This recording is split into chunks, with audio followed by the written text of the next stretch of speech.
बांग्लादेश के ग्रामीण इलाकों में एक प्रचलित लोक कथा कई वर्षों से सुनाई जाती है। गर्भवती महिलाओं को शाम के बाद अकेले बाहर नहीं निकलना चाहिए और अगर निकले भी तो उनके पास लहसुन, लोहे का टुकड़ा और माचिस जरूर होना चाहिए, नहीं तो उन पर बुरी नजर या जिन परियों का साया पड़ सकता है। विशेषकर सूर्य ग्रहण, पूर्णिमा और अमावस्या की रातों में बहुत ही सतर्क रहना पड़ता है। कुछ लोग कहते हैं कि यह सब सिर्फ अंधविश्वास है, लेकिन कुछ का मानना है कि इन चेतावनियों को न मानने की कीमत कई परिवारों को चुकानी पड़ी है। इसे केवल कहानी कहना गलत होगा, क्योंकि ये घटनाएं किसी की असली जिंदगी में घटी है। उन्होंने हमें ये कहानी सुनाने को कहा है और इसके साथ कुछ जरूरी चेतावनियां भी दी है। हम कोशिश करेंगे अपनी तरह से ये कहानी आपको सुनाने की। ये कहानी एक महिला के जीवन की सच्ची घटनाओं पर आधारित है।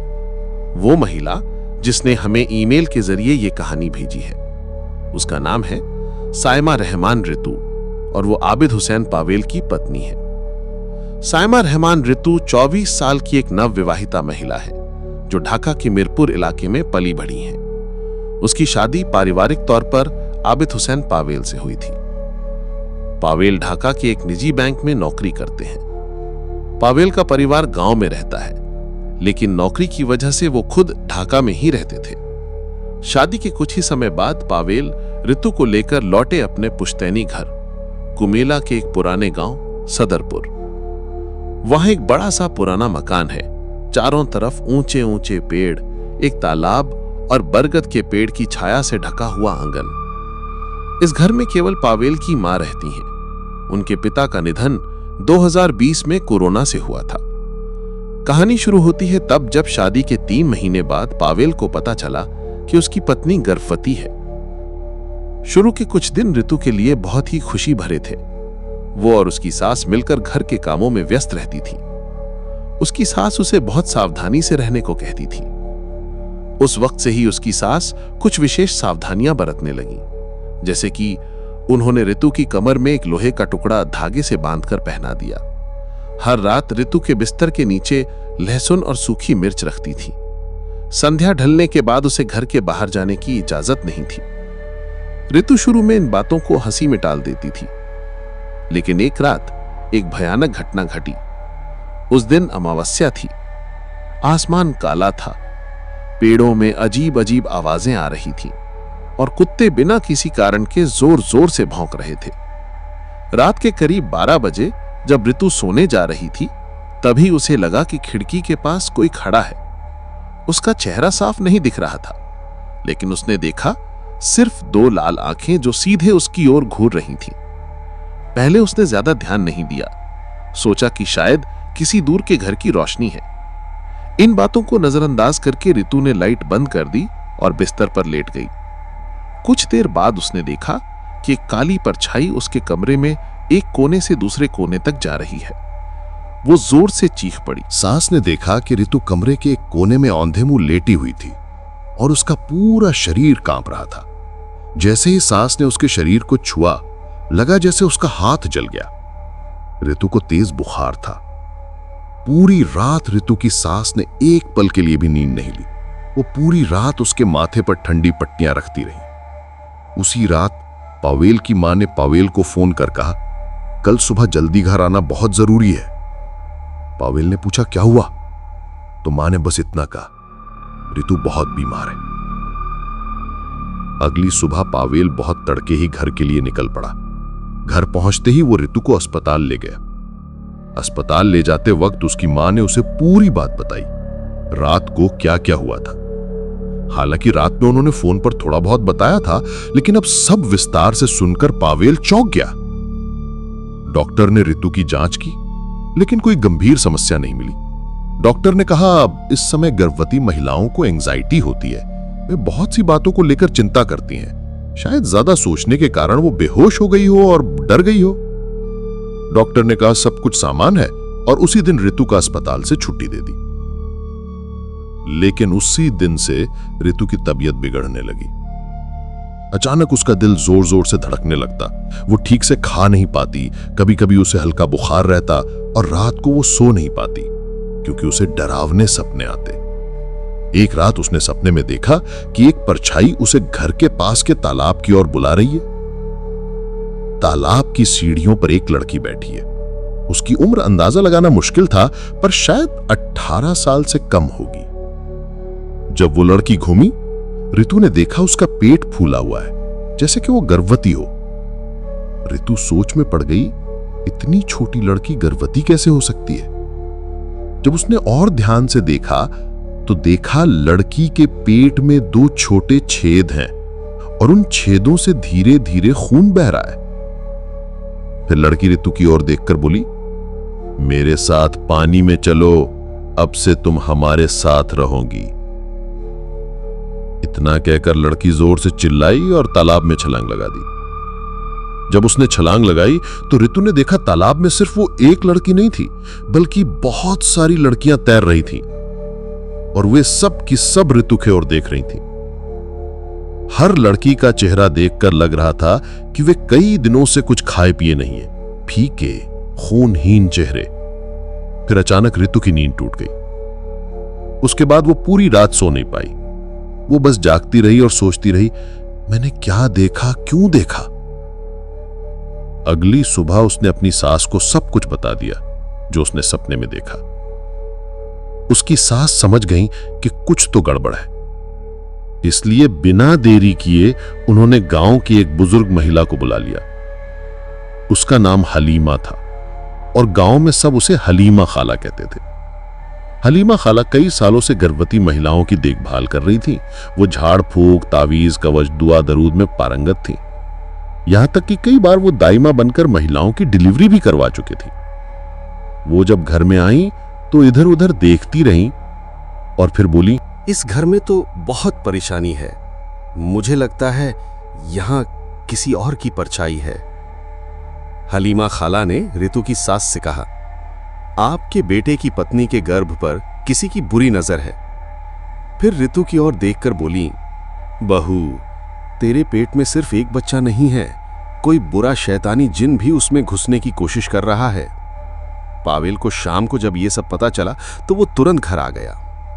घर पहुंचने पर हलीमा खाला ने उसे एक तरफ ले जाकर कहा, क्या तुझे पता है तुम्हारा ये घर 1971 के युद्ध के समय पाकिस्तानियों का कैंप था।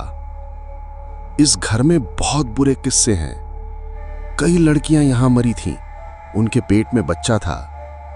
पाकिस्तानी फौज गांव की जवान लड़कियों को पकड़कर इस घर में लाकर रेप करते थे। जो लड़कियां इससे प्रेग्नेंट हो जाती थीं, उन्हें इस घर के पास वाले तालाब की सीढ़ियों तक ले जाकर या तो पानी में डुबोकर मार देते थे, या पेट पर लात मारते थे, या फिर गोली से उड़ा देते थे। युद्ध के बाद कोई इस घर में रह ही नहीं पाया। जो भी आया उसने कुछ ना कुछ डरावनी चीजें देखी। कहा जाता है कि इन बुरी आत्माओं की नजर प्रेग्नेंट महिलाओं पर ज्यादा रहती है। जिस जगह ये लड़कियां मारी गईं, उनकी आत्माएं आज भी इस घर में भटकती हैं। तेरे अब्बा को तेरे खालू, जो मेरा शौहर है, ने मना किया था कि इस घर में ना आए, लेकिन तेरे अब्बा ने तब बात नहीं मानी थी। फिर हलीमा खाला ने कहा, तुम लोग ये घर छोड़कर शहर चले जाओ। ये कहकर वो चली गईं। पावेल ये सब बातें मानने को तैयार नहीं था, लेकिन ऋतु की रात की चीखें, पागलों जैसी हरकतें, शरीर पर खरोचें, हल्के नीले निशान, ये सब देखकर उसे समझ में आ गया कि ये कोई आम बात नहीं है। अब उसे सचमुच डर लगने लगा। फिर वो किसी अच्छे अलीम हजरत की तलाश में लग गया। उसकी मां ने कहा, हमारे पास वाले गांव में हाफिज महमूद अली हजरत हैं। उन्होंने बहुत लोगों का रुकया करके इलाज किया है। अगले दिन सुबह ऋतु को लेकर वो लोग उस हजरत के पास पहुंचे। हजरत ने सब कुछ सुनकर सिर झुकाया और पाविल से कहा, तुम्हारी बीवी अब सिर्फ एक जिस्म नहीं है, उसके पेट में एक बच्चा है जिसे शायद अल्लाह किसी खास मकसद से भेज रहा है। इसलिए शैतान उसे नुकसान पहुंचाना चाहते हैं। मैं कुछ दुआएं और तावीज दूंगा। 7 दिन तक ये दुआ पढ़ते रहो। रात को मोबाइल पर तेज आवाज में सूरह बकरा सुनाओ। आयतुल कुर्सी पढ़कर उसके बदन पर फूंक दो और फिर सुलाओ। ऋतु रोते रोते हजरत से बोली, हजरत, क्या मैं अपने बच्चे को पेट में ही खो दूंगी। हजरत बोले, नहीं मां, डरो मत, अल्लाह चाहे तो सब कुछ मुमकिन है। तुम सिर्फ अल्लाह पर भरोसा रखो, नमाज पढ़ो और अल्लाह से रहमत मांगो। हजरत से लौटने के बाद 7 दिन बीत गए, लेकिन उसी दौरान हालत और भी खराब हो गई। एक रात ठीक 12 बजे पावेल की नींद दरवाजा खुलने की आवाज से टूटी। उसने आंखें खोली तो देखा ऋतु दरवाजा खोलकर बाहर जा रही है। वो ऐसे चल रही थी जैसे उसके अंदर कोई होश ही नहीं, जैसे उसके शरीर पर उसका खुद का कंट्रोल ही नहीं है। चलते चलते ऋतु बुदबुदा रही थी, मैं उनके पास जा रही हूं, वो मुझे बुला रहे हैं, मैं उनके साथ मिल जाना चाहती हूं। पावेल जल्दी से भागकर उसे पकड़ने गया। जैसे ही उसने ऋतु का हाथ पकड़ा, उसे महसूस हुआ कि ऋतु का शरीर बर्फ से भी ज्यादा ठंडा है। फिर अचानक ऋतु ने एक अजीब आवाज में बोलना शुरू कर दिया, जो उसकी अपनी आवाज नहीं लग रही थी, जैसे कोई बहुत भारी टूटी फूटी सी आवाज हो, जैसे कई लोग एक साथ बोल रहे हों, ऐसी डरावनी ध्वनि। पावेल किसी तरह ऋतु को वापस कमरे में लाया और दरवाजा बंद कर दिया। उस रात उसने बहुत मुश्किल से रात काटी। सुबह होते ही पावेल फिर से हाफिज महमूद हजरत को बुलाने गया और उन्हें साथ लेकर आया। जब हजरत घर के अंदर आए तो उन्होंने महसूस किया कि उनका बदन कुछ भारी सा महसूस हो रहा है। उन्होंने अंदाजा लगाया इस घर में किसी बड़ी तकलीफ का असर है। फिर हजरत ने पूरे घर का अच्छे से निरीक्षण करना शुरू किया। खासकर वे तालाब की तरफ बढ़े। इसके बाद वे ऋतु के जिस कमरे में थीं उसी कमरे में दाखिल हुए और दुआ और रुकिया पढ़ना शुरू किया। उस समय ऋतु पूरी तरह बेहोश थी। हजरत ने लगभग 3 घंटे तक कमरे में रुकिया जारी रखी। सभी दुआ पाठ के बाद उन्होंने पावेल को वही बातें दोहराईं जो हलीमा खाला ने कही थी। इस घर में पहले भी कई लोग अजीब ढंग से मारे गए, विशेषकर महिलाओं का रेप करके हत्या की गई। तभी पावेल समझ गया कि हलीमा खाला की बातें सच थीं। उसने हजरत को घर में हुई तमाम घटनाएं विस्तार से बता दी। पावेल की मां ने भी इसकी पुष्टि की। हाँ, ये सब बातें सच हैं। पावेल के पिता सचनिया हुआ करते थे, लेकिन जब पावेल गर्भवती थी हम ढाका में रह रहे थे। हजरत ने कहा कि यही कारण है कि उस समय उन्हें कोई परेशानी नहीं हुई। फिर हजरत ने स्पष्ट किया, इस घर में 2 बड़ी समस्याएं हैं। पहली, कई लोगों को मारकर तालाब में फेंक दिया गया, लेकिन उनकी जनाजा तक नहीं पढ़ी गई। दूसरे, जनाजा ना होने के कारण यहां अब बुरे जिन बसे हुए हैं, खासकर शैतान जिन्नात मरी हुई लाशों और गर्भवती महिलाओं की ओर आकर्षित रहते हैं। इस घर में पहले से ही शैतान जिन मौजूद थे और अब आपकी गर्भवती पत्नी की वजह से उनकी गतिविधियां और जोर पकड़ रही हैं। वे उसकी जान लेने के लिए उसे तालाब के पास ले जाने की साजिश कर रहे हैं। पावेल ने पूछा, तो अब क्या उपाय है हजरत? हजरत ने उत्तर दिया, मैं अभी तालाब के किनारे चलकर वहां उन सब की गायबाना जनाजा पढ़ूंगा। इससे जो भी असामान्य तरीके से शहीद हुए उनसे जनाजा हो जाएगा और साथ ही मैं उन जिन्नों को रोकने का प्रयास भी करूंगा। हालांकि मेरा बल सीमित है, यहाँ जिन्नों की संख्या बहुत अधिक है और ज्यादातर शैतानियों की श्रेणी से हैं, इसीलिए वो ताकतवर हैं। इतना कहकर हजरत तालाब की ओर गए और वहां गायबाना जनाजा अदा की। कुछ देर बाद उन्होंने वहां से ऋतु वाले कमरा की ओर वापस लौटकर उसकी विशेष रुकिया शुरू की। उसी समय ऋतु ने तीव्र चीख से कमरे को हिला दिया। घर में वातावरण सांस रोके पड़ा रहा। कमरे का वातावरण भारी दबा हुआ हो गया, लेकिन हजरत नहीं रुके। वे कुरान की आयतें पढ़ते रहे, कुरानी तकरात कराते रहे। कुछ देर बाद ऋतु अचानक खुली आंखों से चिल्लाई, मेरा पेट अजीब सा हो गया है, पेट के अंदर बच्चा ठोकर मार रहा है, बहुत दर्द हो रहा है। हजरत ने जोर से आवाज लगाई, बच्चा अल्लाह की हिफाजत में है, शैतान हार गया, वो अब उसके शरीर से चला गया है। ऋतु के चीखते हुए शरीर ने धीरे धीरे दम तोड़ दिया। थोड़ी देर में वो चैन से सो गई। हजरत ने कहा, मेरा काम यहां खत्म है, और जाते समय पावेल से कहा, आप लोग इस घर से जैसे संभव हो जल्दी दूर चले जाएं। आपकी पत्नी और पेट का बच्चा अल्लाह की रहमत से अब सुरक्षित हैं। यदि आप उन्हें सलामत रखना चाहते हैं तो जल्द ही इस घर को छोड़ दीजिए। इतना कहकर हजरत विदा लेकर चले गए। उस रात के बाद से पावेल की पत्नी ऋतु ने कभी कोई छाया नहीं देखी और कोई भी परेशानी नहीं हुई। उसका स्वास्थ्य लौटने लगा। 1 सप्ताह के बाद वे ढाका लौट आए और एक किराए के घर में बस गए। ढाका पहुंचकर नियमित चेकअप शुरू हुआ।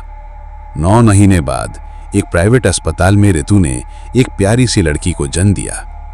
जब बच्ची पैदा हुई तब अस्पताल की नर्सों ने देखा और कहा, मैडम, आपकी बेटी बहुत शांत है, कोई बच्चा इतना कम नहीं रोता। ये बहुत आश्चर्य की बात है। उसकी आंखों में एक खूबसूरत नूर सी चमक है। ऋतु ने अपनी नवजात बेटी को गोद में उठाकर कहा, ये सिर्फ मेरी बेटी नहीं है, यह अल्लाह की दी हुई रोशनी है। मैं उसका नाम रखूंगी नूर जहां। ये थी उस पहले व्यक्ति आबिद हुसैन पावेल की सच्ची आत्मा से संबंधित कहानी, जो उन्होंने अपनी और अपनी पत्नी की जिंदगी से ईमेल के जरिए हमें बताई। ये एक परिवार की भयानक लेकिन मुक्ति की कहानी है। बांग्लादेश के असंख्य गर्भवती महिलाएं आज भी लहसुन, माचिस और लोहे की कहानी पर विश्वास करती हैं और आधुनिक चिकित्सा के साथ साथ कुछ यकीन, शायद अंधविश्वास नहीं बल्कि एक पुराना आत्मरक्षा का तरीका भी काम आता है। जैसे ऋतु जैसी महिलाओं की जिंदगी में परछाई उभर आती है, लेकिन हिम्मत, ईमान और सही मदद होने पर अंधेरे में भी रोशनी जलाई जा सकती है।